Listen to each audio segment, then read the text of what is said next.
The Take Care Men podcast is intended for educational purposes and not intended to be personal medical, therapeutic, or counseling advice from us or any guest to you. Watching or listening to the podcast or getting answers to questions does not establish a therapist-patient relationship and is not suitable for advice, diagnosis, or treatment regarding medical or mental health conditions. Perhaps these videos or podcast episodes can help you prepare for your discussion with your doctor or therapist. If you are in need of immediate help, please consult our resources at takecareman.com/help. Thank you and enjoy the podcast. Hello, everyone. Wow, it's been a while. Obviously, you're listening to the Take Care Men podcast, and we're back for episode 10. It's a bit of a milestone for us. It feels like an age since we did episode 9. The last episode we did was on SAD, seasonal affective disorder, and that feels like a distant memory since we were talking back in Christmas or fall or holiday season, wherever you're listening. But yeah, we're back, and we are determined to do this more regularly, aren't we, Todd? Yes, indeed. Yeah, to go from the holiday blues episode to the fact that right now here in the southern U.S. it's in the 90s with heat indexes approaching 100. So that if that lets you know how long it's been since we've done an episode, from Christmas to near summer. Yeah, we've done well to get to episode 10. That's right. That's right. We never set any sort of real goals. We're both passionate about the subject, and I think. Yep. We'll continue doing it as long as we want to. But yeah, so we've got another guest on today. We should have 2 guests, but unfortunately one of them's having technical problems, for the want of a better word. Today's guest is it's one half of the Lathertalk podcast. Jon, how's it going? It's a pleasure. Thanks for having me on, guys. You're welcome. Yeah, obviously Gerard isn't here today. He's having technical problems. I think his laptop is one of the issues we have with Zencastr, which is the platform we use for recording. It only lets you use it it doesn't let you use a desktop, but you can only use Crowne, which is a bit of a fault in Zencastr. So I may send them a message after this. But yeah, Jon's here, but Gerard can't get on, unfortunately. So it's fine. It's fine. Jon doesn't like Gerard anyway. So yeah. So today we haven't really got a subject, to be honest. We're gonna chat. We're gonna listen to Jon and his mental health, I suppose, journey, or his mental health problems, if he's had any. Stick around for the giveaways. We've got a US giveaway and then a UK and rest of the world giveaway. So stick around. We'll mention that at the end. Are we going to do it at the end of the episode? Yeah. We're going to do it. I'll announce it right before we do the quiz. The trivia contest for the it's going to put you and Jon together. And what we'll do is we'll have people enter their score on the quiz as part of the way to enter the giveaway. So we'll talk about that right before the quiz. Yep. Yeah, no problem. So you obviously, guys, you'll know Jon from Lathertalk. Jon's got his own YouTube channel as well. So Jon, do you want to just give us a quick a potted history of you and I guess how you've come to be sat in front of us today? So I guess I'll frame this. The content I make is related to the world of wet shaving, and that's kind of how I know both Andy and Todd here. And I started my content making journey just as a way to do a deep dive. My background's in digital marketing, so I wanted to see this thing called Instagram. So even before the videos and everything, let me try this thing called Instagram and how a small business might use it. That's what got the Latherhog account, that her whole persona started, and it's the first time to very kind of learn by doing product photography. When we do there's these things called shave of the day photos, and I'm sure other hobbies have it, but to the people not in the hobby, it probably sounds insane, where you might set up a product shot of the razor you use, the brush you use, and soap or post shave products, all put together tastefully. At least that's the intention. And so that's kind of I cut my teeth on doing those kind of photos, and eventually what rolled around and kind of bridged over to the world of video was Instagram Live. And kind of like we're talking right now, it was a great function, not only because you go live, you could have at that time one other guest. And there were a few other people doing it at the time. So shout out to the Shaving Tulsin, Tim, and Yoast to Coast. They were super active at the time. At the time, I was getting into Instagram. So kind of taking their lead, I gave that a try too, and it was really fun. So that kind of got into making a YouTube channel to host set interviews, because it's a good casual conversation and about roughly an hour or less, and I just want to put them somewhere so they wouldn't be lost into the abyss. And that's how I first started a YouTube channel. Eventually, like, oh, maybe I should make some actual content for this and give that a go. And I think that was 3 years ago, as from the date of our recording today.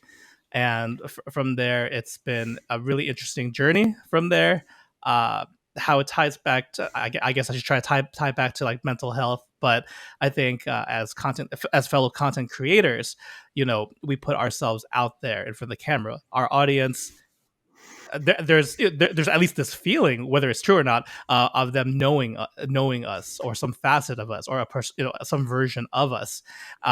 And I think that's been an interesting part to come and go, as like times where I just don't feel like being in front of a camera. Like I that's the last thing I want to do. And sometimes the task at hand to have to do it helps me get out of said funk, or whatever the thing might be. Other times I don't like, there's no video for that week. Like that has certainly happened in the past too. So it's the whole content creation journey, and this is small potatoes. Like we're talking about a few hundred people, a couple thousand. We're not talking about tens of thousands. We're not talking about millions of viewers. So I don't want to like talk out of school, because it's not like, oh, we're Hollywood celebrities here or anything like that. But John, you do yourself a disservice. You're well over that 1,000 subscriber mark. A little bit, just slightly. So yeah. And John, if I could interrupt here, so, and you and Gerard both have done videos for West Coast Shaving as well, right? Yes. Some in their series. That's correct. And I forget, I might have made a video for West Coast Shaving prior to doing my own shave videos, so that also helped me get my reps in. And Gerard doesn't do a channel; he does have an Instagram. I should go ahead and if you guys can follow him over on Hey Gerard Shaves on Instagram. That's where he's usually active. Although overall, especially compared to me, he's a more private person. So how did the whole Lathertalk thing come about then? Was it something you wanted to do by yourself, or was it something you and Gerard discussed jointly? How did that start? So how Lathertalk started is I've always wanted to do a podcast, and it just so happens that this wet shaving thing, I just, of all the many hobbies I've had and have, it's the deepest dive I've done. So okay, let's do the thing I would do a podcast on is wet shaving, I guess, because there wasn't too much out there at the time. And again, since Todd mentioned the West Coast Shaving thing, I saw Gerard.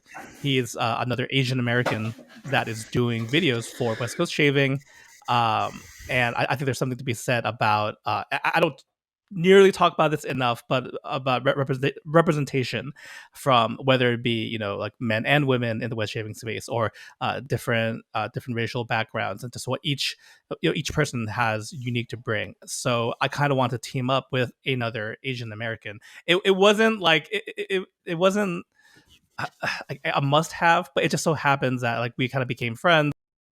Or acquaintances. I kind of just approached them like, hey, would you be open to this? Because I kind of like the vibe that we had when we were chatting about shaving stuff, and we would talk about just non-shaving things too, just about life things. So this is like through our Instagram banter, I could kind of glean that this is someone I wouldn't mind doing a show with, and we could talk about not just shaving.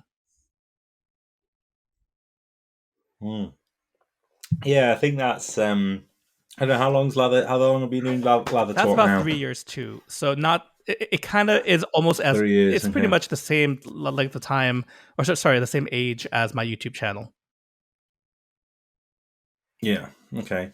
And was there many Was there any other podcasts? And a Sharpologist, were they doing theirs? That really was the main one. And again, I think Tim, the Shaving Telson, Right. I think was active doing his podcast at the time. And that one went a few different permutations too, I think.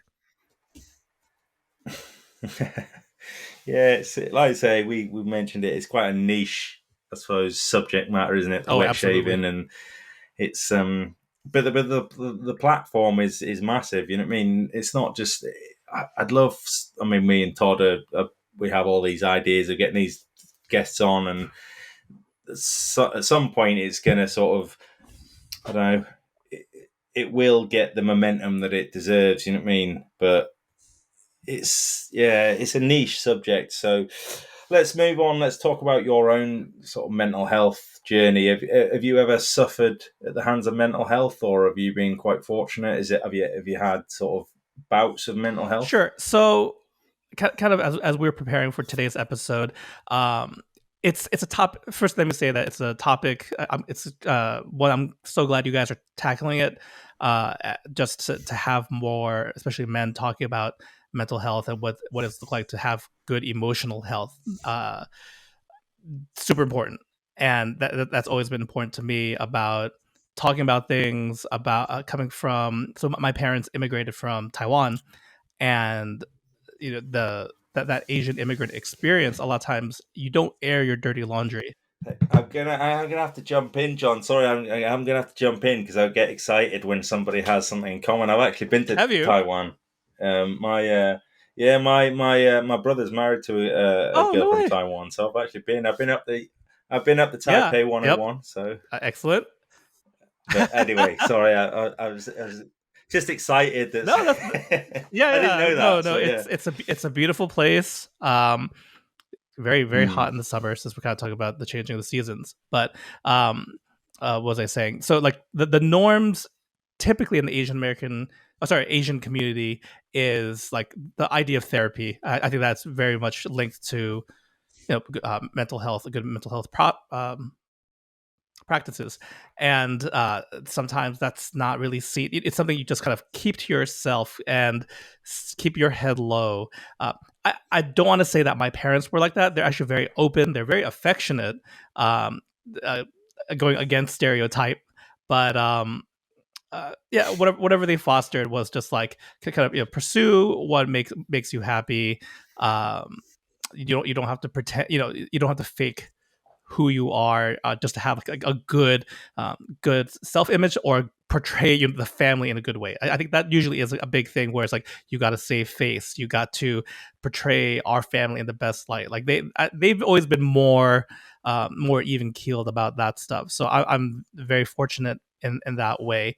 But as far as I've never I haven't gone to see a therapist before, but I will say that throughout my lifetime, there are times where I've struggled through depression, just not necessarily clinically diagnosed with it, but there's a few times, some time in college during my undergraduate days. I know were quite difficult, and not being able to process things. But the most clear cut thing, I guess I kind of want to share about with you guys today is to my dads out there, to the parents out there.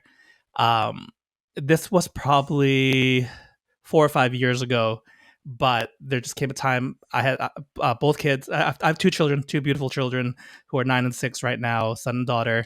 And I think my daughter, the younger one, was 1 or 2, so very, still very dependent on the parents, and we're kind of like in the thick of it. And I just remember waking up one morning, and I just couldn't go. Like it was a work day. It's like a Wednesday or Thursday midweek. And I just sat down on this like chair that we still have in the kids' room, and I was sobbing. And like no joke, like just sobbing. It's been a while since that happened, but it's just this overwhelming feeling of I don't know, different parts of it, like inadequacy, like what am I doing? Am I a good dad? If being frustrated with my own behavior, like it's totally normal for like.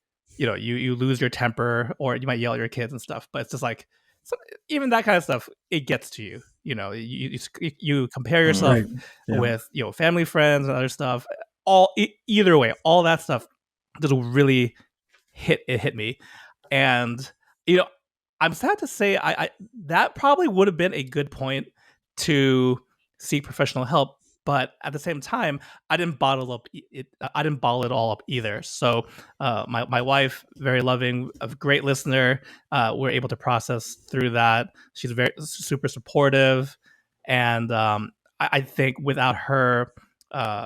She's very even keeled. I'm the more, if anything, to give you guys some context, I'm the more emotional one of the two of us, and she's the very even tempered. She's an educator, and yeah, very very even keeled. She doesn't really raise her voice. She has her teacher voice, and I've been when I am on the receiving end of the teacher voice, I know I'm in trouble. But like, and as far as the parenting stuff, when you have a teacher, like a good teacher to lean on, I'm like, oh, you're a teacher and mother. Like in some ways, like it's on easy mode, and that probably feeds also into the those intense feelings of like failing as a parent.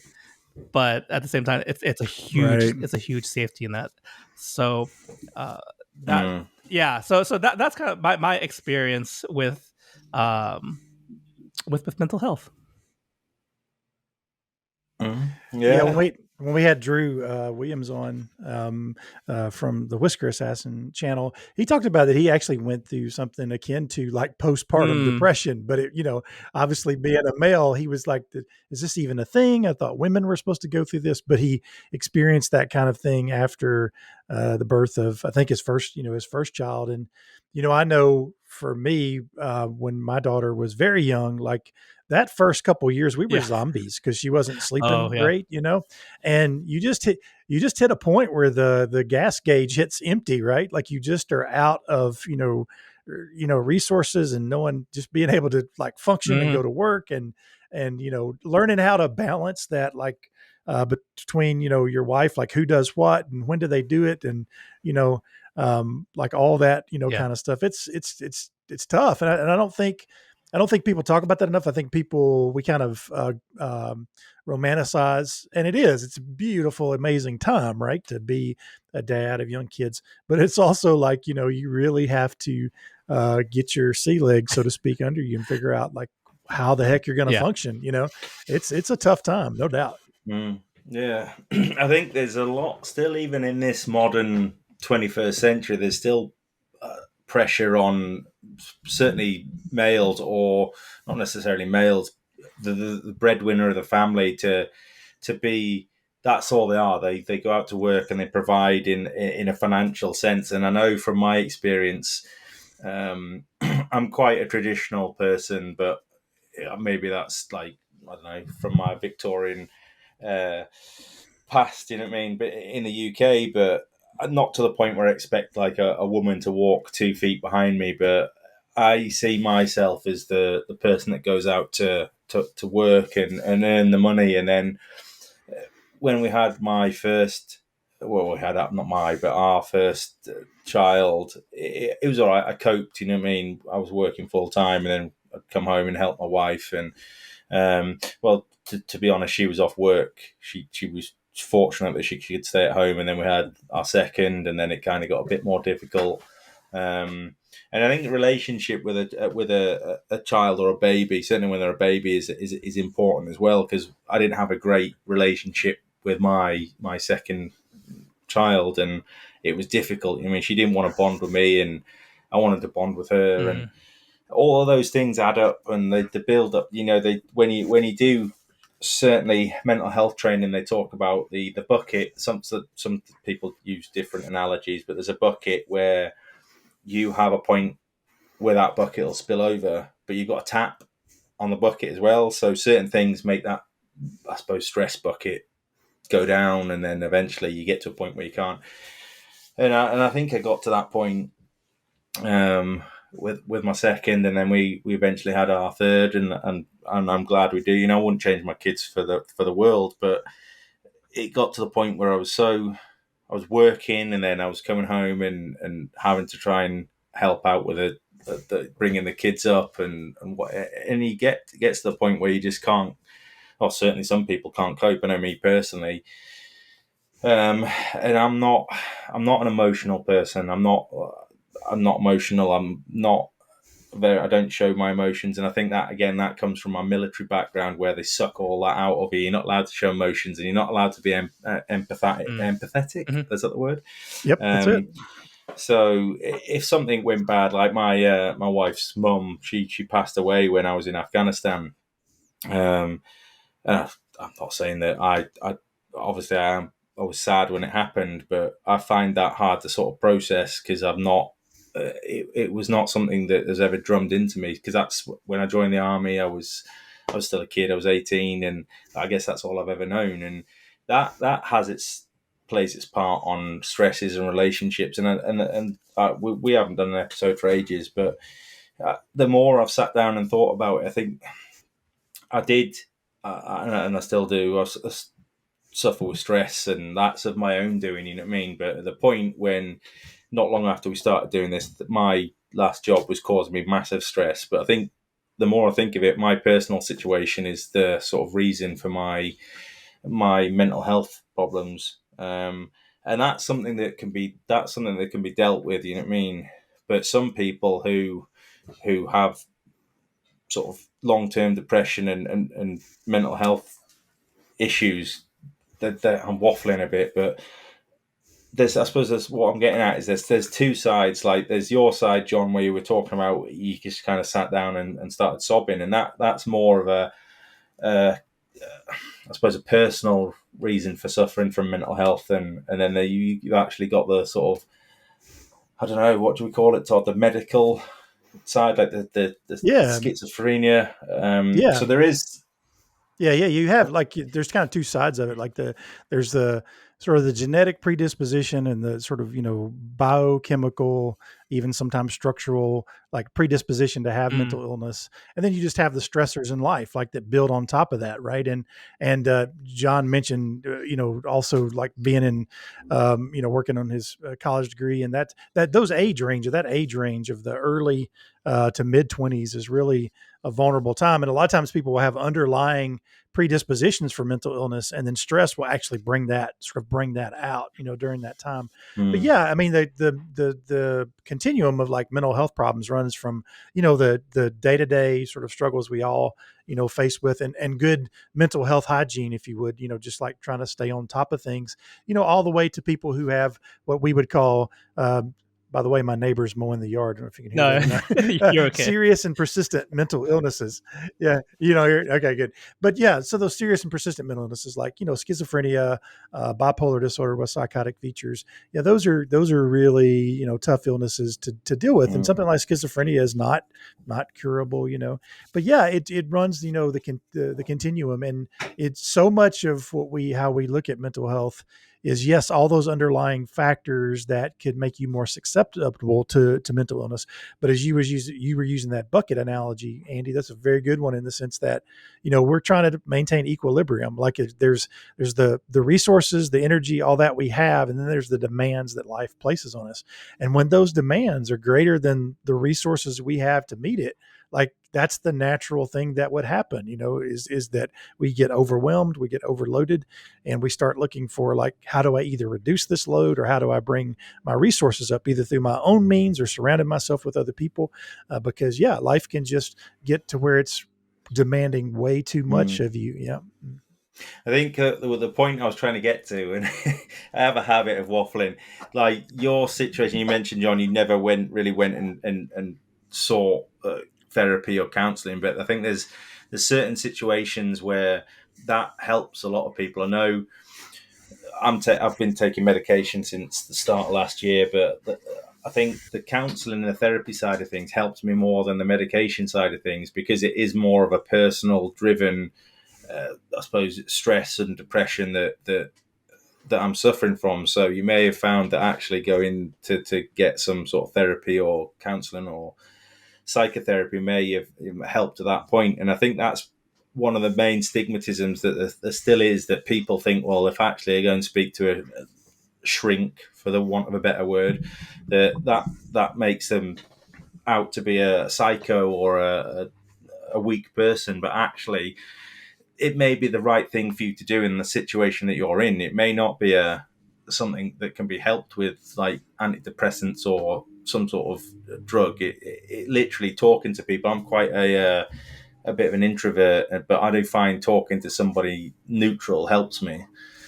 So I mean, that's one to bear in mind, really. But I guess it leads us on nicely to the next sort of question that we wanted to ask, and that's sort of the wet shaving side of things. Do you find that making your content or just having a daily shave helps you to get in that sort of zen zone? And people that shave with a cartridge razor and some spray foam, that's kind of just, I'm not saying it's a bad thing, but it's kind of just their, how am I trying to describe it? Not their daily routine, because that's part of why we enjoy wet shaving, but it's like a chore. It's a chore for them. Right. Whereas the whole wet shaving thing is a routine, and it is I suppose people get joy from just lathering different soaps. And is it something that you find helps with your stress, or if you're feeling stressed, does that help? Yeah, I would say a huge reason of taking a deep dive into this world of wet shaving is that it was therapeutic, and I think there's something to be said about rituals, and in this case, it's a grooming ritual. It's wet shaving kind of helps you slow things down. Usually in the past with a cartridge razor, however many blades they have nowadays, 5, 6, 7, 8, or electric razor. Even I use electric razor for a bit. Is speed. It's all about speed, and like you have to get it done. So what's the what's the quickest way to get this done without bleeding all over the place? But with wet shaving, the process in and of itself is definitely a ritual, and I think it's a great one. And also the other component of it, and I think Todd might have shared this when we talked, when you guys were guests on Lathertalk, was aromatherapy and just like loving scents. I'm really into colognes, perfumes, and stuff too. So as I try different shave soap, there's different ones that might trigger a certain scent memory. Like I'd used a soap recently that that reminded me of my paternal grandma, who was really really pivotal figure in my life. She passed away, but now I have this thing in my shaving collection, which whenever I use it, take it out, it reminds me of her, and she helped raise me as a little kid. Awesome cook, very loving. So it's stuff like that it's led me to. I will put the caveat though that kind of being a content creator for wet shaving, a lot of it is sacrificed now though for this kind of public persona. So I either have something that I have to get to, product that I've been sent, product that I purchased and I want to just straight up use, and that sometimes that therapeutic part can get lost. I do want to be totally transparent in that. Where it is like I don't shave. The other thing, Andy, is I don't shave every day. I don't have to. My Asian genetics, my hair does not grow in that fast. So every other day does the trick. So so add that to the mix of it. And when do I take a time? When do I take a shave for myself? It's kind of rare. Honestly, it winds up being kind of rare. But the other components are there. In the enjoying of the different scents, the aromatherapy part, it's still there, and I can find even joy in like doing a live shave and just kind of chit chat, being part of the community. That's another that's a big part where I didn't mention is kind of that breakdown before with the whole parenting thing. It's just having a good support network.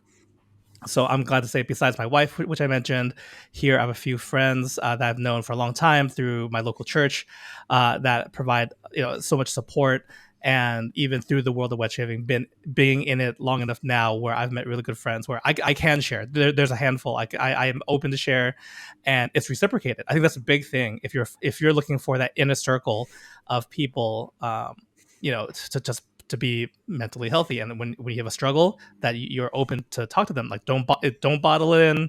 Can't stress that enough. Don't bottle in. Find those people who you can be open and straight up with, and will also do the same for you. Yeah, I think that's a good point. Actually, I think we started this podcast to try and help other people. I mean, even if it was just one person or two people, that's the main driver why we started this podcast. And we've had a couple of people say, yeah, it's really helped us. You know what I mean? Just to kind of not open up, but try and accept the situation that they're in and the things that they're suffering with. And I have to agree, I do enjoy doing an Instagram live shave as well. It's just kind of, you just jump on, you have a shave, and it's always nice to have people around you to kind of, I suppose, enjoy that shave as well. It's a bit of a strange hobby sometimes, Yeah, isn't it? very much so. But yeah, this is a question for both of you, actually. Do you find that the environment that you shave in makes any difference? I know I record my videos in like my ensuite bathroom, and it is just so small. It's like a broom cupboard, and it isn't always the most comfortable place to shave. And I see some people like they have not massive bathrooms, but they seem massive. You know what I mean? And it's like, I'd love to have that room to be able to spread out. But do you find the environment? I know you've done quite a few shaves out in the wilderness, Todd, at the top of your mountains and different things. Do you find the environment makes a difference? Yeah, I mean, I enjoy doing those outdoor shaves. They're not as easy to do, because you don't have the mirror in front of you, those kinds of things. But yeah, honestly, if it's anywhere that that actually those are like less are more stressful than just even the ones at home. Like my bathroom is teeny tiny, and it's actually sort of our guest bathroom because my wife and daughter use the big bathroom, and I'm given as the man given the little small one. But once I close that door, it's kind of my world. You know what I mean? It's like it's just kind of my place, and so as long as that door is closed and the world like work and all those demands are not coming at me, I'm good. I'm good to go in the tiny bathroom. Yeah. What about you, John? Is your bathroom a nice place to do content creation, or is it? It seems like it is. I mean, I think I've gotten used to it. It does sound like similar situation to you, Andy, though, because there's not a lot of counter space. So usually with the stuff when I'm showing different components, it's on top of the toilet. Like that I need to use that as a surface because the houses in Boston in general just really don't have the square footage to have these like palatial bathrooms. You're lucky. Mine tend to go in the toilet. There's always generally something that goes wrong with my shave, and it normally ends up with like what is it? It's normally a brush that slips out my hand and goes in the toilet, and I'm like, oh. And you see some of these guys on YouTube that seem to have palatial bathrooms, and they've got all the counter space, and I'm like that trying to I'm trying to balance the. Yeah. I do think though the environment does make a difference, and yeah, I do have a bigger main bathroom, but it's just not the same sort of setup. There's still nowhere really to put. A lot of the bathrooms you see in the US have got big sort of sinks with a big counter around them, whereas our sinks in the UK tend to be, certainly in like a normal house, is just a pedestal sink. You know what I mean? And that's the only sort of space you've got, and maybe a shelf. Yeah, that's in front of it. I think in urban areas too, it's probably the same deal. There's just not, the houses aren't that big where you can have these sprawling bathrooms. So despite the lack of space, though, Andy, it is still it's a safe space.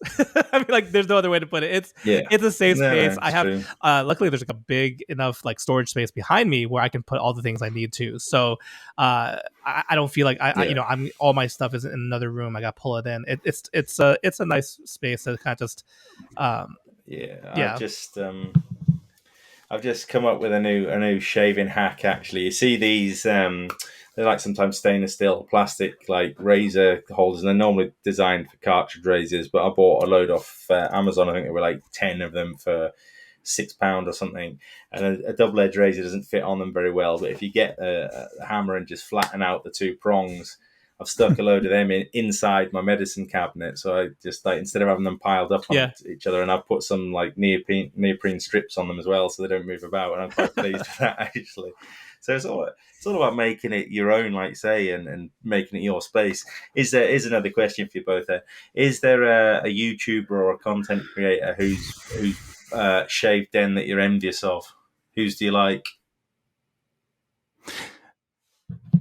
Yeah, for me, it's not so much like where they shave; it's their storage solutions. Like I think I'm sitting here thinking somebody needs to start a hashtag on Instagram just for storage, like shaving supply storage, because that's the challenge. Is like like I think about like our grandfathers are laughing at us about they don't have a big enough space to shave in. Like I can hear the ancestors mocking us now. But yeah, Yeah. no, I some people have got like an amazing storage solutions. So I like when people do those shaved in tours, which technically it's not really their shaved in. It's like, where they shave plus storage. But, yeah, I saw there's somebody on Facebook who just recently restored like an old wardrobe, and turned it into all shaving storage. And so, yeah, I admire people who have their stuff organized, categorized, and that's just not me, because I've not figured out how to do that yet. So Yeah. What about you, John? Is there somebody that you look at their shape and you think, wow, that's what I aspire to have? As far as like shaving the gear itself, I've been very fortunate to use a lot, to have borrowed a lot, to own different ones. But kind of similar to Todd, where people who have got nailed it. I love good presentation, and as I alluded to before, I have a lot of different hobbies. I'm in addition to like wet shaving stuff, perfumes and colognes. I have a bunch of electric guitar stuff here on the floor behind me. There's action figures and comic books for those who are more geeky, like me. So how to show off a good collection is super impressive. And Jared over at the Thirsty Badger has a great solution. He has, I think, like the tubs of soap and aftershaves are all on this really great shelving system. I believe it's in the closet, but everything just has and he 3D prints stuff too. So it's like the ideal, it's not going to roll around because with a round tub, it's not going to stay still, right? So he's got it figured out as far as how to not only store but also display the collection. Yeah, I mean, most people or most enthusiasts would probably be horrified at my storage solution. In fact, I'm gonna get it just to show you, just for a laugh. I'll be back in 1 second. So to be honest, I tend to take more pride in my hardware than I do my software. But this is one of the many storage solutions I have for my soaps. It's just a plastic box of them. They're not even like piled in nicely. They're just kind of shoved in it. And to be honest, it annoys me. I wish I had more space. But even like behind me, you'll see, and I'll apologize. Me and Todd normally we have our backgrounds up, but yeah, you can see the inner workings of Apocalypse accoutrements behind me. Even that's kind of more organized than my own stuff. So, I mean, it's not perfect, but yeah. So I think that kind of, I mean, it kind of leads on to a mental health thing. Some people find that having everything alphabetically lined up and straight, I mean, it's a bit OCD, but in a more I suppose, what's the word, serious way, people get joy from seeing things the way they like them, and sometimes it's hard for people to understand. It's like, well, why do you have to have it like A to Z, and why do you have to have the tubs? But some people just, it's not necessarily OCD, they just enjoy seeing their stuff, and not just shaving, they enjoy seeing their stuff that they're enthusiastic about looking and presented nice. I mean, I came up with a bright idea of having all my soaps on my wall in front of me here, but I'd put Velcro on, like on the tub and then on the wall, and they stayed there for a good probably 4 weeks, but then just started falling off like one at a time. And I'm like, I can't be bothered to stick them back up. So I will find a new solution at some point, but I guess if you've got a modest collection, it's not too bad. But my collection's far from modest, and yeah, it's frustrating, really. And yeah, it kind of, I wouldn't say it makes me angry, but it just, there is an element of jealousy when you see other people's collections that are so well like set out. But yeah, right, let's have a look.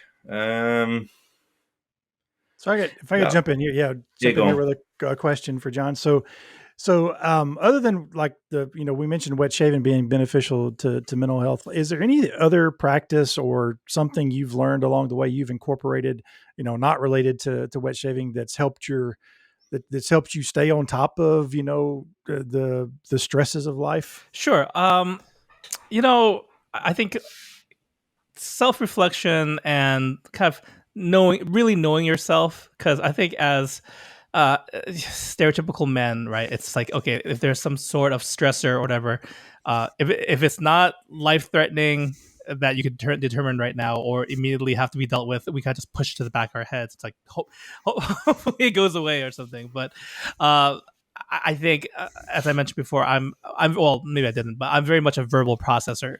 So being able to talk things out, even just like my own stuff, knowing that about me,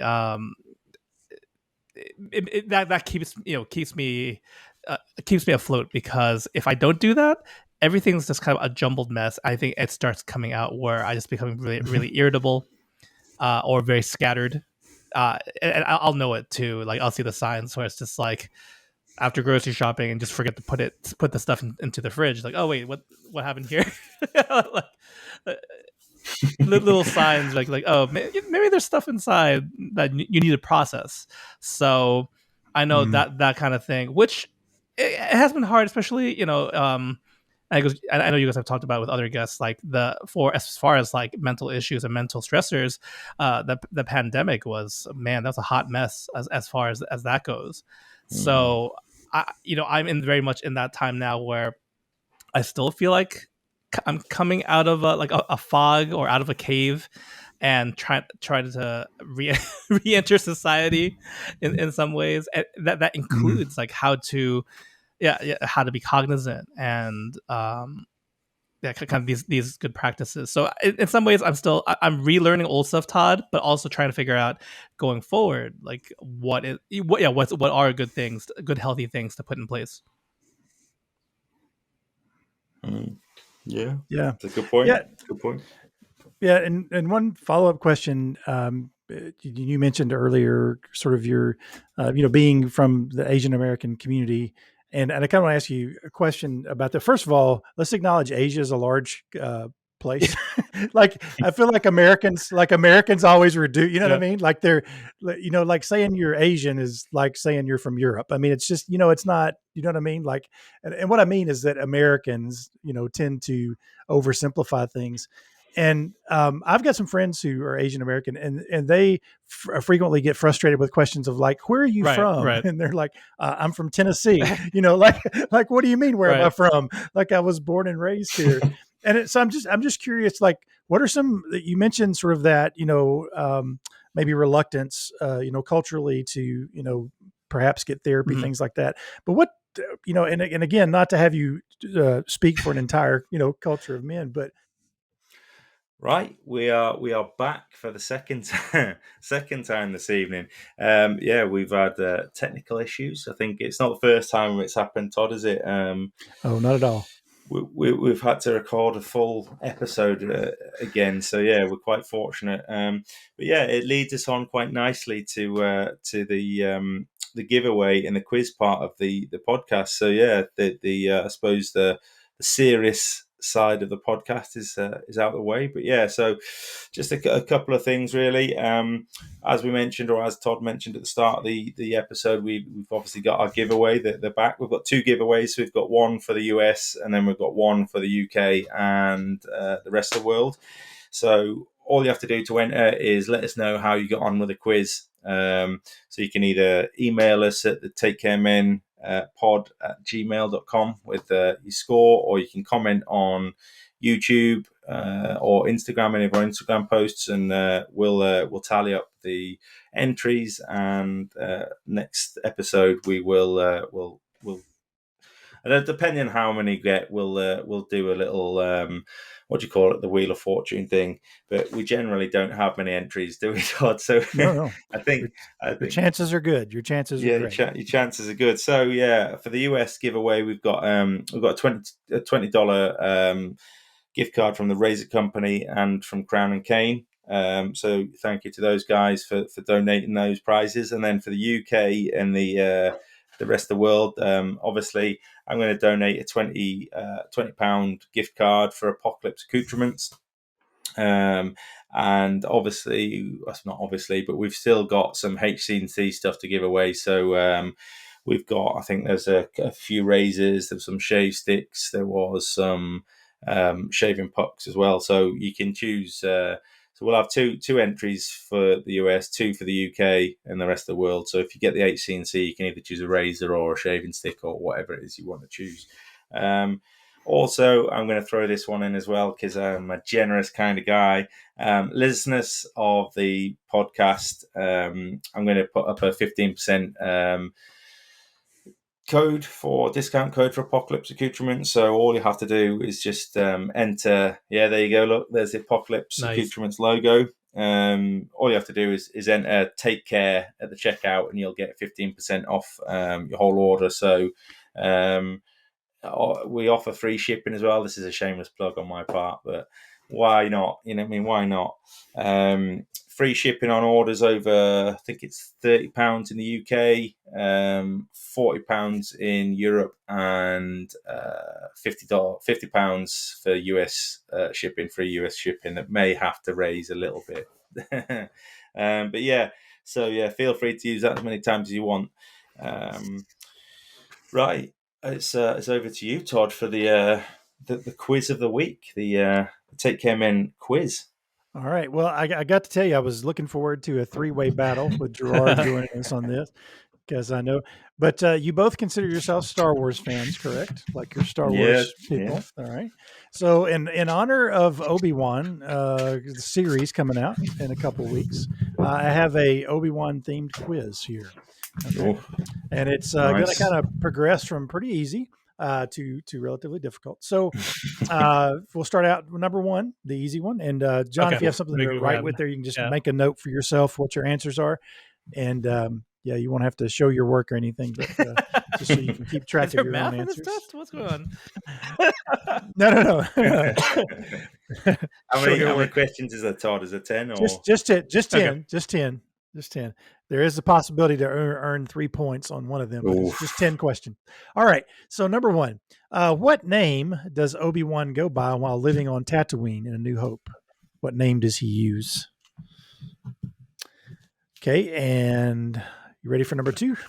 Yep. Okay. In episode 3, how does Obi-Wan kill General Grievous? In episode 3, which is, I think, Revenge of the Sith, how does Obi-Wan kill General Grievous? All right. Number 3. Also in episode 3, Obi-Wan and Anakin famously have a battle. And I want you to complete this phrase that Obi-Wan says to Anakin. He says, "It's over, Anakin." And then what's right after that when he says it's over?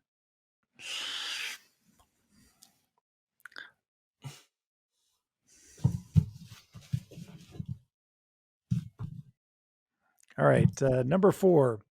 When literally dropping in to confront General Grievous in Revenge of the Sith, also episode 3, and upon first, he does this also, this line that I'm going to ask you to give me. He also does this when he first sees R2-D2 in A New Hope. He says the same thing to General Grievous and to R2-D2. What does he say? It's got to be something sarcastic. Yeah. Yeah, because Obi-Wan is quite the troller. He is he trolls everybody. I love him for it. He's so snarky. Yeah. Yep. Okay, number 5. What color was the lightsaber Obi-Wan used to cut Darth Maul in half?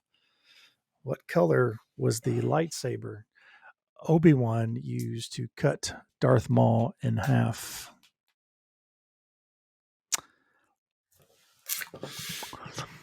All right. Number 6. Also in episode 3, Chancellor Palpatine, when he's supposed to be being rescued by Anakin and Obi-Wan, Palpatine warns Obi-Wan and Anakin. He says, "Get help. You're no match for him." Speaking of Count Dooku, he's a Sith Lord. How does Obi-Wan respond to that warning? He says, "Get help. You're no match for him. He's a Sith Lord." What does Obi-Wan say?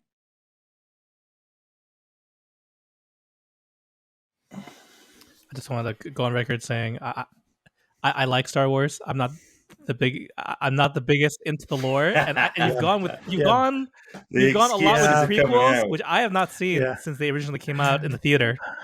I was not. I'm in trouble. That's all I'm going to say. I'm in trouble.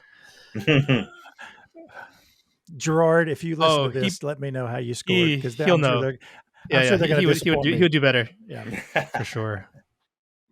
Okay, let's see. Number 7 in episode 3, also Revenge of the Sith. What does Obi-Wan say immediately after Anakin safely lands General Grievous's invisible hand flagship? So they land the ship is on fire, and they have to safely land it on Coruscant. And once they've come to a stop, Obi-Wan says something.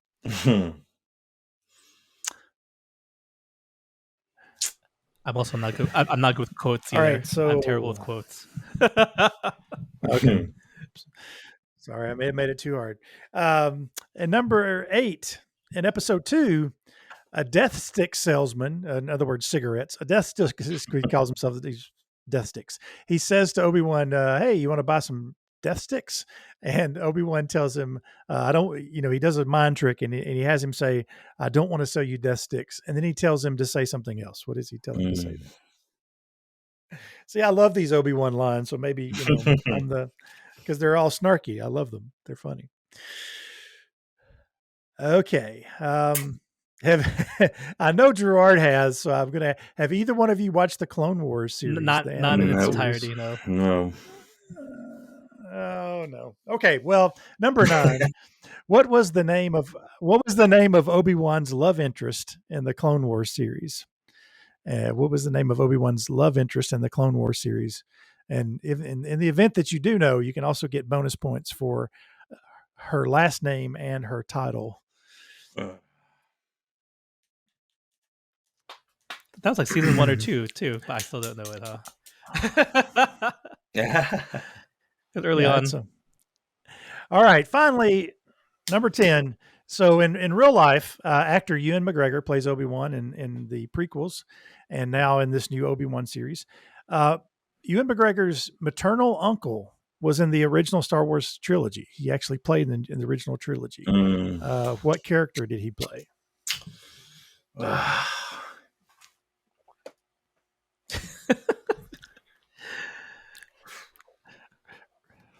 Really curious to see how Gerard would have done on this. Okay. Yeah. How many do you think y'all got right? You want to make a prediction? Anybody? I'm going to say 3. Yeah, I'm going with 2. Okay. Okay. All right. Okay. So number 1. Andy, we'll start with you. What'd you get for number 1? Oh, really? Guess. Okay. All right, John. What did you get for Ben? number 1? Yes. Yeah. Ben Kenobi. Good old Ben. Yeah. He doesn't really go by. It doesn't go by Ben prior to yeah. There's 1 or 2. I got old Ben. Okay. There you go. All right. So number 2. How does Obi-Wan kill General Grievous? Andy, we'll make you go first this time. I'm not exactly sure how, but I'm sure he fires him off in something or something. He goes off in like a stream or something. Will you accept with lightsabers? You're both wrong. He shoots him with a blaster. I was wrong anyway. No worries. I'm coming. I'll be the authorities will be coming to strip your Star Wars fan cards. Okay, number 3.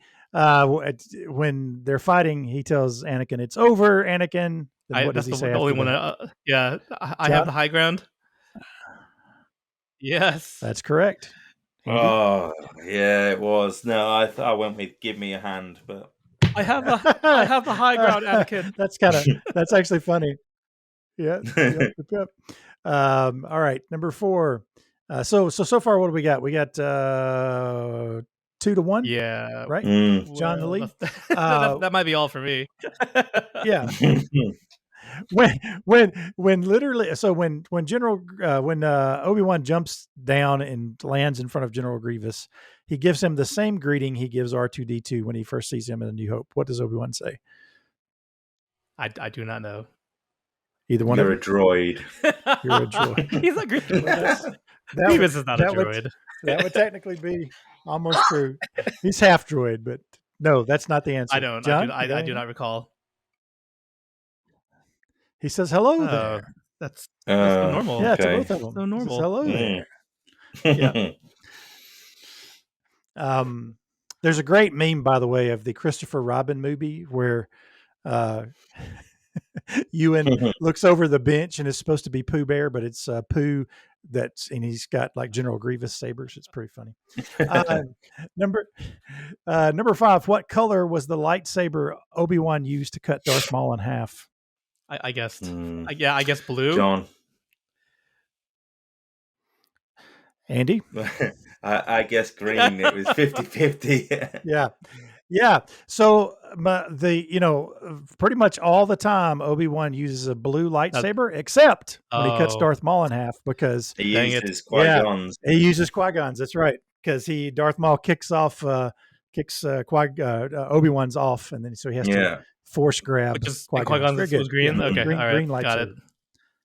That's right. It was an Qui-Gon's. educated guess, so I may add that mine was educated. So I knew he used Qui-Gon's, but couldn't remember what color it was. That's green. All right, good. So we are tied, right? 2-2. 2-2. Yeah. All right, number 6. So Chancellor Palpatine warns, get help. You're no match for him. He's a Sith Lord. Any idea what Obi-Wan says? No. He says, Chancellor Palpatine, Sith Lords are a speciality. Yeah, it sounds about right. Yeah, he says they're our speciality. As somebody pointed out once, he's actually in the room with 3 Sith Lords and doesn't know it. Yeah. Anakin, Chancellor Palpatine, and Dooku. Yeah. So apparently, not that much of a speciality for All right, number 7. In Revenge of the Sith, what does Obi-Wan say immediately after Anakin safely lands General Grievous' ship? Again, it's something sarcastic, but I can't remember what it was. It was either these was a guess as well. It was you've done this before. That's pretty close, John. What do you got? Good job. Oh gosh, those are so both close. I'm gonna award you both half a point, 2.5 points. He says another happy landing. Okay. Yeah. All right. Number 8 in episode 2, Death Stick salesman's trying to sell him death sticks. And Obi-Wan says, "You don't want to sell me death sticks," and he also makes him sell something else. Say something else. You want to go home? Yes, John? something to that effect of like, go make yourself a better life. But I don't know what the actual quote is.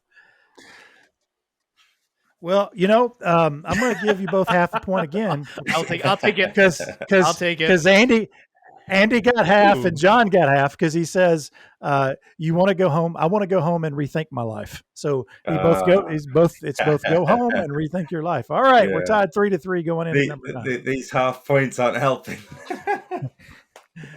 All right. So we're tied up. What was the name of Obi-Wan's love interest in the Clone Wars series? Bonus points for last name and title. I do not know. Not a clue. I'm going to have a guess at the title is in Chancellor. No, John, get anything? I remember seeing the episode, but it's like, it's someone like very high political, like a leader of a world, but I don't know her name or it's terrible. Yeah, it's Duchess Satine Kryze of Mandalore. It's Bo-Katan's sister. And Mandalore. Okay. Wow. Who Darth Maul, spoiler alert, Darth Maul slaughters her in front of Obi-Wan. Of course it was. Of course it was. All right. Finally, actor Ewan McGregor plays Obi-Wan in episodes 1-3. His maternal uncle actually is in the original Star Wars trilogy. And I'll throw this in. He's also in episode 9, which many people would like to forget, but he's also in episode 9. What character did he play? What character did Ewan McGregor's maternal uncle play in the original Star Wars series? I do not know.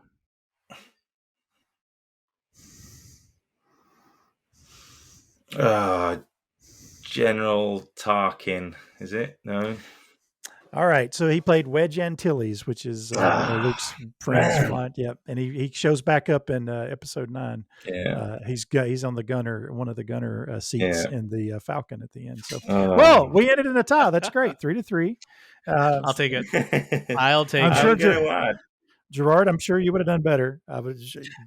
So we'll see. Now, by the way, when you send us your score to enter, your winning has nothing to do with your score. Like it has, you can have made a 0 and you still get entered into the contest. If you get a 10, it doesn't increase your likelihood that you actually will win anything. Yeah. Yep. Well, that was fun anyway. I'm going to add the caveat that I am a fan, not a fanatic. I think there's a difference. We can't all be perfect, Andy. We can't all be perfect.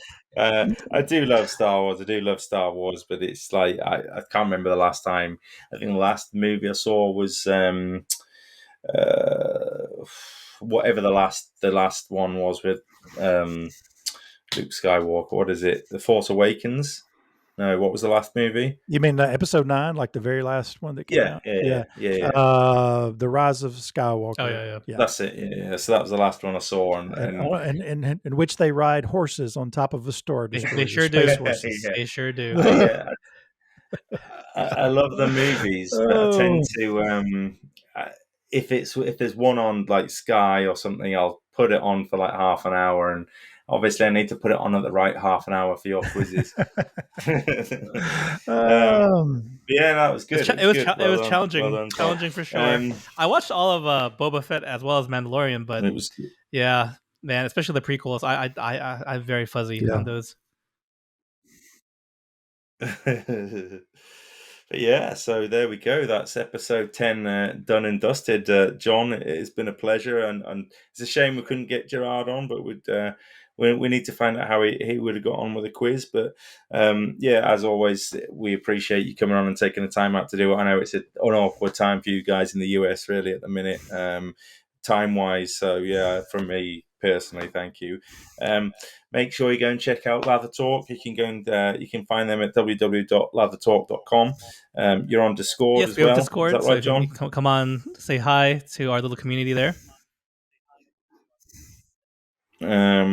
Obviously, you've got a Patreon as well, so you can support obviously Lathertalk there. A merchandise on the Etsy shop. Yeah, T-shirts and mugs. If you fancy such a thing. Yep. There you go. That's it. I'll have to pick one up and parade it around the UK. I can see. But obviously, maybe I can use my inside connections and send a T-shirt over to you guys. Well, that'd be a pleasure. I'd happily wear that, John. But you can also follow. You can follow John on Instagram as well. Obviously, John's Latherhog on Instagram. You've recently started doing the TikTok as well, haven't you? That's true. Oh God, that made me sound the TikTok. Old then, yes, didn't it? I am on the TikTok. But yeah, John's on TikTok as well. Again at Lathertalk, and then obviously John's YouTube channel, not Latherhog, sorry, on YouTube. So yeah, go follow John there, and then Gerard's on Instagram as Hey Gerard Shaves, and then Twitter again Hey Gerard Shaves, and obviously Gerard pops up every now and then on West Coast Shaving as well. So go and check out those accounts. But obviously it wouldn't be right not to plug our podcast, would it, Todd? You can obviously this podcast it should be fairly easy to get out. So hopefully back end of next week. I'll not pressure ourselves too much, but back end of next week this episode should be out, so you can find it on iTunes, you can find it on Spotify, you can find it on Podbean. Obviously Todd will link it to the Take Care Man on his website as well. Are we still planning on setting up our own YouTube channel, Todd? I think we did discuss it in the videos. Yep. So we may get around to doing that. I think I'll try and do that this week. And again, most importantly, if you are struggling, whether that's with stress, depression, if you're having suicidal thoughts, please reach out to somebody, whether that's me, Todd, John, anybody, just send us a message. You know what I mean? We'll put a link in the description to the videos for all the places you can get help. You know what I mean? Samaritans, that side of stuff. But sometimes that's all it takes, is just to have a conversation with somebody to get you back and on the right track and feeling better about yourself. So yeah, please don't suffer in silence. But next week we've got the bastard Greg Tardifon. Why are we having him on the show again? I'm not sure. Like, doesn't make sense. What? All he's going to go and do is set up his own podcast and just ruin us anyway. So he called and begged me. He's like, I need some viewers on my channel. Can I get on your podcast? I'm like, well, maybe, since we don't have anybody else scheduled. So yeah, Greg Tardif will be our guest. He's our guest, and he's probably going to run the show anyway. So it'd be an easy one for us. But yeah, no, we do love Greg. He's a good guy. He's a talented guy. But he is affectionately known as the bastard Greg Tardif. So, so yeah, tune in to that next week. So we'll be doing that on the 22nd. Todd, is that right? That's right. And we'll also have another host joining us on the Take Care Man podcast. So my friend Paul Wilson, who's also an Army veteran, he's been through like the ringer in terms of mental health and the stuff that he's been through. So we wanted to get somebody, well, not we, but it was kind of me that asked him if he wanted to come on and just bring another perspective, because he's been at the lowest of lows with his mental health issues. So yeah, Paul will be coming on. So yeah, make sure you welcome him with open arms. And yeah, again, thank you, John, for coming on. Keep doing what you're doing, and thank you so much. It's such a pleasure. Thanks, John, for having me on, guys. Todd. Take care now. You're welcome. Cheers. Have a good week. Cheers. Bye.